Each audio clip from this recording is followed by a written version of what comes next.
Peru undoubtedly has one of the most compelling collection of ancient ruins that can be found anywhere on Earth. A vast collection of astonishingly well-preserved, incredibly ingenious, complex-designed ancient settlements, infrastructure, irrigation, agricultural designs, with countless others, often incorporated or accomplished through the creation of precisely executed, purpose-built structures, with incredible features to accomplish built-in functions of astonishing ancient contraptions. Contraptions modern man has not only learned about through the building of these sites, but thanks to the brilliant condition of much of ancient Peru, the work of the as-forementioned polygonal civilization, one of 4 lost civilizations, which we have personally identified here on the channel in prior videos. Feats of engineering which enabled us to use identified methods and signature stonework to ultimately verify the work of separate civilizations, which due to modern belief systems and the profit and control this provides to those who profit from said societal infrastructures, is actively hidden by a mainstream academia's morally destitute funding structure. Yet, regardless, these sites eventually deciphered and understood by modern studies. Moray, for example, is an ancient ruin that displays the levels of advanced knowledge that the builders once possessed. These step-like designs are also found at Ollantaytambo among others, although appearing as the steps of giants, were in reality used to acclimatize different plant species, often types of crops, herbs, and food producers to a different altitude to where they were native, allowing this ancient civilization to take food-producing plant types high into the mountains. These extraordinary ancient builds, studied by countless talented individuals for many years, have now been decoded and understood in depth, in particular the infrastructure, and the fact that it is unquestionably far too advanced to be publicly claimed as the work of the Incans.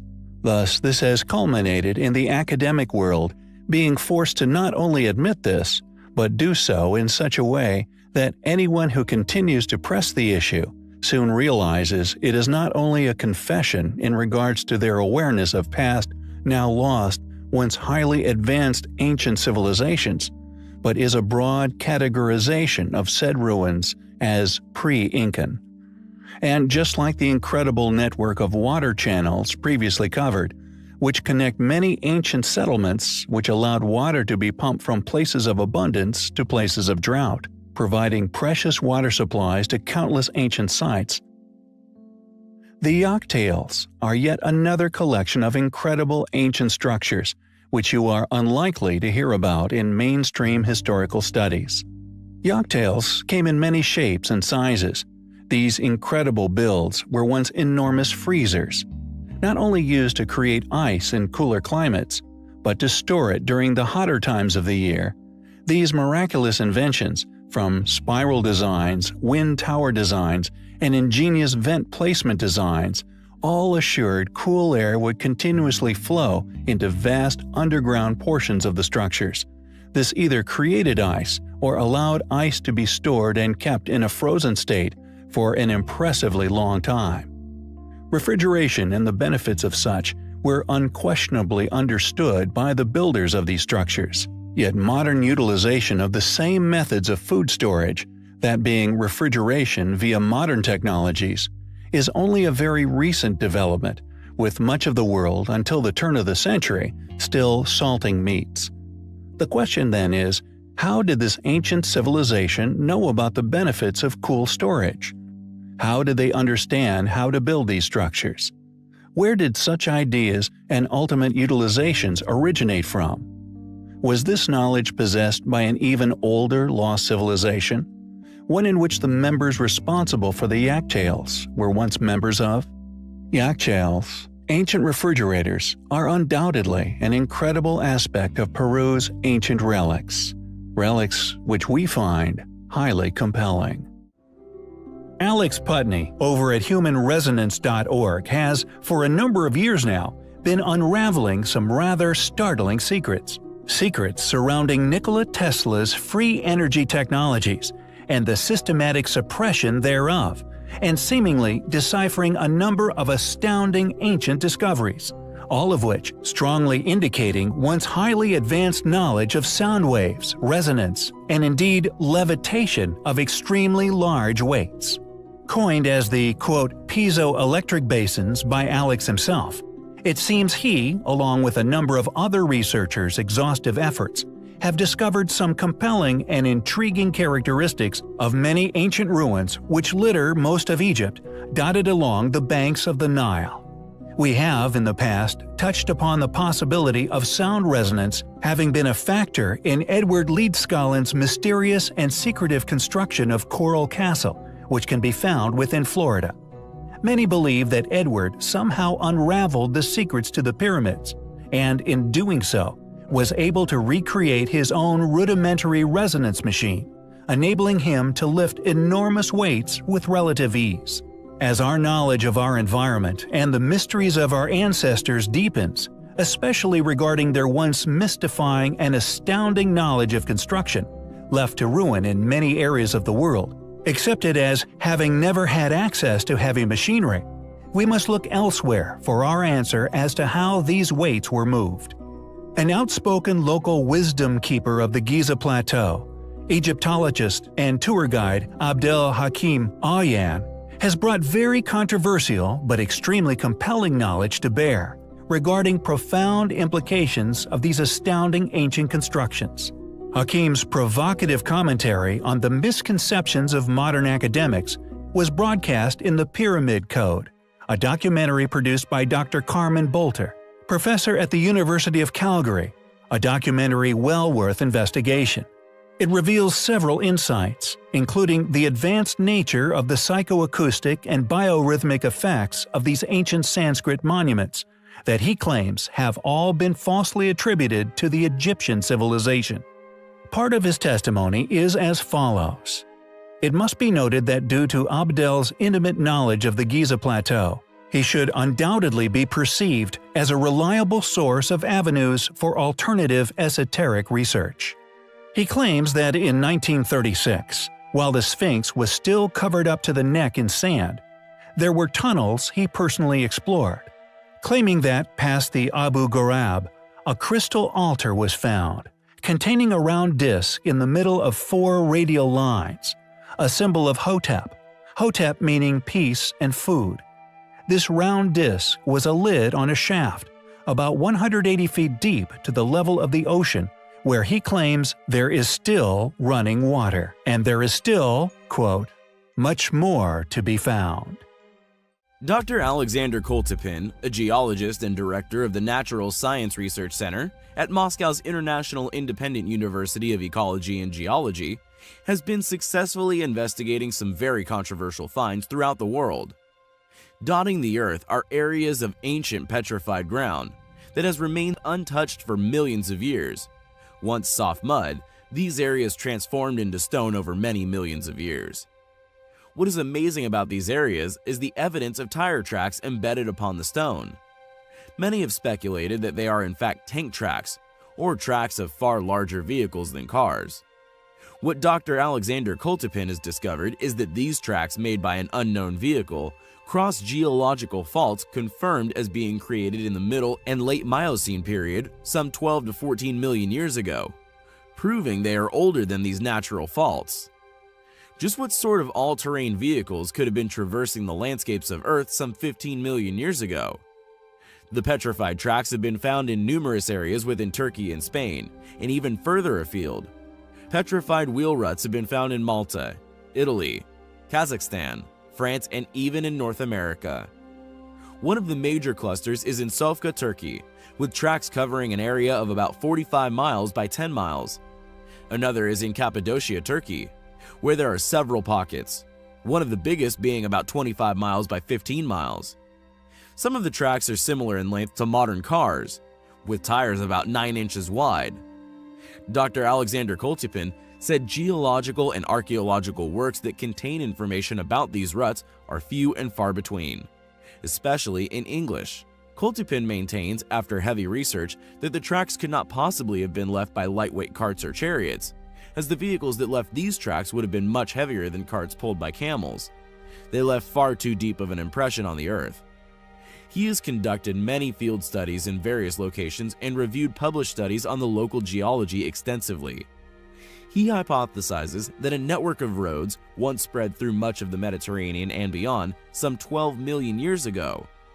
These thoroughways would have been used by people who built the underground cities, like that at Cappadocia, Turkey, which he theorizes are also much older than mainstream archaeology holds them as today.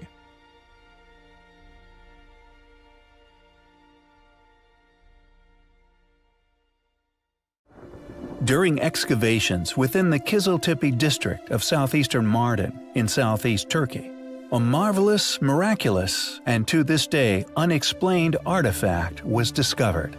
A pure nugget of historical gold, ticking all the boxes of desirability when it comes to our research here at Mystery History. The wheel is by far the most important invention man has ever realized, and it is indeed recognized as such the world over. The official attested account for the origin of the wheel is given to the late Aceramic Neolithic, between 9500 to 6500 BCE, and could be seen in conjunction with other technological advances as that which gave rise to the early Bronze Age. The official kept academic record regarding the evolution of the wheel is largely accepted as follows: 4500 to 3300 BCE, Chalcolithic era, invention of the potter's wheel. 3300 to 2200 BCE, early Bronze Age. 2200 to 1550 BCE, Middle Bronze Age, invention of the spoked wheel and the chariot. When, on occasion, we are confronted with artifacts reluctantly accepted by these same academic fields of study as authentic, demonstrating through their existence that mainstream paradigm is to be vastly incorrect, we feel a mix of frustration and vindication. We also strongly feel that it is imperative we share such finds with one another to further all of our understandings regarding our past, to hopefully break the spell slowly cast over years of incorrect and largely incomplete information. According to the Culture and Tourism Director of Mardin, Davut Belikte, the car is like a copy of cars today. He also pointed out that the shape of this ancient toy resembles that of a tractor. Belikte revealed that strange toy dolls and whistles, also made of stone, were also found at the site. We believe that the whistles and dolls to be well over 5,000 to 6,000 years old, with the whistles still in working condition, he said. Along with these ancient figurines was also a mysterious stone tablet, inscribed with an ancient text. After extensive historical analysis, the writing on the 5-centimeter-long stone was deemed to be that of an ancient title deed. The content of the deed refers to a fruit garden and the fruit trees within, which are to be split between the 3 sons of the owner. Clearly, the behavior of people far more advanced than that of Stone Age people, a premise we are expected to believe is accurate. Belikte has confirmed that comprehensive information on the 2 finds will be provided soon. Is this little ancient toy car perhaps the earliest evidence of the wheel we will ever find? Or is it just the tip of an evidential iceberg of a secret far larger? We recently covered the astonishing and largely unexplained ancient temple known as Kailash, which quietly sits within India. A temple cut out from a solid rock with such precision, such vision and accuracy, it is a feat we would struggle to recreate even to this day, clearly demonstrating an ancient high technology that has undoubtedly been lost over the millennia. Could this temple actually be evidence left by a far older group of people? A remnant left by a far more advanced civilization than that which academia will allow us to publicly discuss within many modern fields of study. Within the Barabar and Nagarjuni hills of the Jehanabad district of India sits another series of rock-cut features. 6 crudely cut caves, carved into large stones, which litter the surrounding hillsides. They could be seen as crude and possibly more modern attempts to recreate what can be found on the top of the hill. Known as the Lomas Rishi Cave, cut into an enormous rock, it is the only one out of the many within the area which demonstrates a level of refinement which literally boggles the mind. the only cave in the area that has a delicately cut entrance, but also an interior which has seemingly been protected from the elements, perfectly preserved in its original state, demonstrating a state of rock cutting which has left the rock polished to a mirror-smooth finish. Evidence reinforcing the postulation that this cave, and additionally Kailash temple, are remnants left by a far older and once far more advanced culture than officially accepted. The hut-style facade at the entrance to the cave is officially accepted as the earliest example of the ogee-shaped Chaitya arch or Chandrashala that was to be an important feature of Indian rock-cut architecture and sculptural decoration for centuries during its post-cataclysmic development. The example here is largely accepted as the specific influence for later examples, of which there are many at later Buddhist sites, such as Ajanta caves and Kala caves in Maharashtra. How, or indeed who, cut the Lomas Rishi cave? How did they achieve such an amazing finish to the stonework? Were these same people responsible for the construction of the Kailash temple, also another structure exquisitely cut out of a giant solid stone? Although modern academically accepted views state that they were created during the reign of the Mauryan Emperor Ashoka, a Buddhist ruler from the 3rd century BC, who ruled over almost the entire country of India, caves known as Satgava were carved into the hills for the use of the monks, Lomas Rishi cave being said to have been one of them. Yet due to its exquisite quality, it's hard to see just how they can claim this.